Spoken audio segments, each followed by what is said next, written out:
Hello guys, welcome back my page.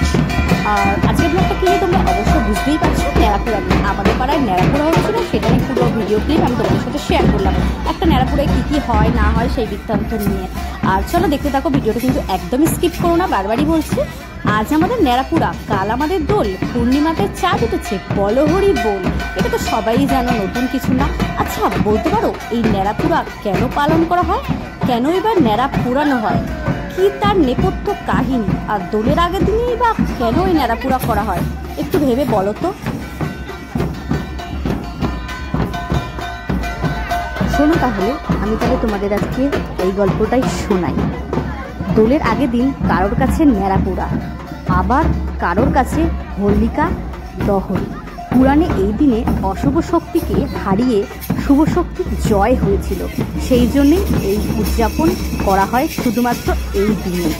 এছাড়া রাক্ষস রাজা হিরণ্যকশিপ তার প্রজাদের উপর প্রচুর পরিমাণে অত্যাচার চালাতো, যে অত্যাচারে অতিষ্ঠ হয়ে ওঠেন প্রজাগণ। এইদিকে রাজাকে দমন করা কোনো মতেই সম্ভব হয়ে উঠছিল না, কারণ রাজা ব্রহ্মার বর পেয়েছিলেন যে, আর সেই বরে তিনি নিজেকে এমন মনে বর পেয়েছিল যে তাকে কোনো মানুষ বা প্রাণী হত্যা করতে পারবে না, ঘরের ভিতরে বাইরে মৃত্যু হবে না, এবং দিনে রাতে মৃত্যু হবে না, এবং কোনো অস্ত্র দ্বারা মৃত্যু হবে না, জমিতে জলে শূন্যে কোথাও তার মৃত্যু হবে না। ছিলেন কিন্তু বৈষ্ণব পূজারী, এবং তাই প্রভুদাকে প্রাণে মারার চেষ্টা করেছিলেন রাজা।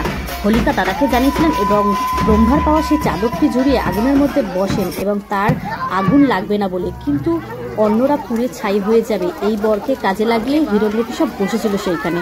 কিন্তু ঘটনাতে পুরো পটভূমিটাই বদলে যায়।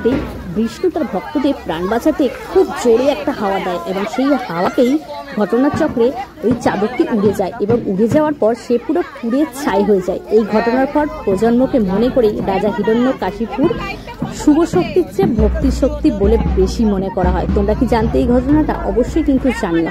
Thank you for watching.